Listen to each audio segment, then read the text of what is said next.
I wanted to get futurist because, we're looking forward to where things are going. And I know Brian's going to talk tomorrow, I think, about the future of what's coming next. But I'm a bit of a closet futurist.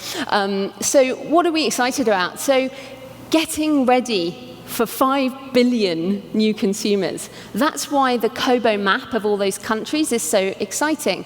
Mark Zuckerberg was in Nigeria last week, you might have seen, introducing what was internet.org when I did this slide, is now Free Basics. But basically bringing the internet to the 5 billion consumers in the world who don't have it yet. So that's really exciting. There are lots of companies who are doing this, and if your book is available for sale, books are the way that people learn. This is what's so exciting about the global model. And earlier this year, in India, they produced a smartphone for less than $5, which makes all of our iPhones look quite expensive.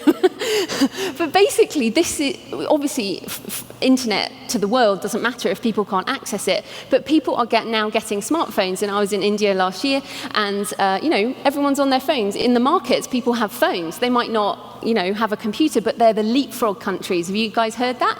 They've leapfrogged landlines, laptops, and now everything's gone straight to mobile. So if you want to reach those people, have your books on the mobile platforms where they actually buy. So that's exciting.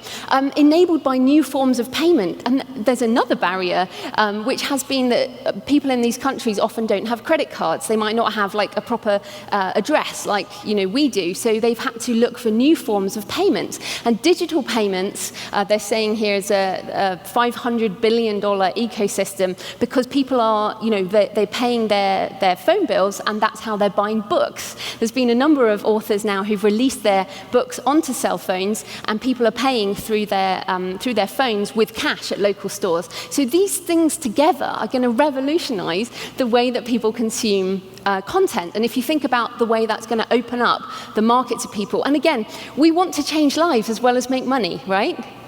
These new consumers are not going to buy your $300 course or your $1,000 course, but you can still change their life with a $2.99 ebook. And that's exciting too, right? And if 100 million of them buy one, it's all good.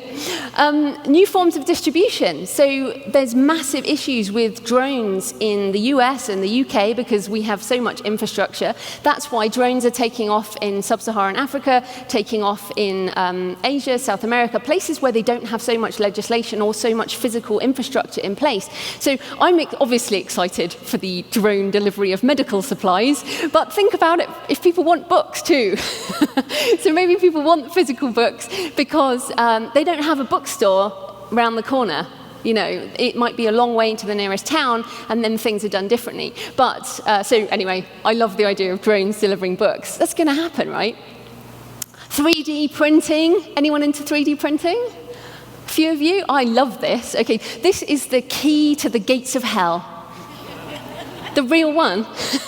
No, I have a book called Gates of Hell, and this is a key that I had designed. And what I want to do is include a pattern where people can print the key to the Gates of Hell when they buy the book. And how cool would that be? And then I thought, well, what if there was you could print the clues to a murder mystery? Or what if people could, print various things for your non-fiction book? I can't think of any.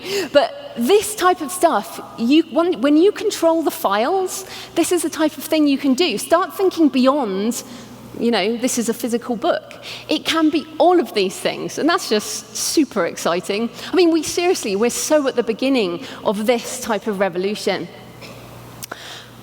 Augmented reality, virtual reality, we're excited about that, I hope. I fully expect to be doing talks like this in VR. I fully expect to be doing my fiction book launches in the catacombs of Paris, amongst all the bones. That's what I expect to be doing in AR and VR.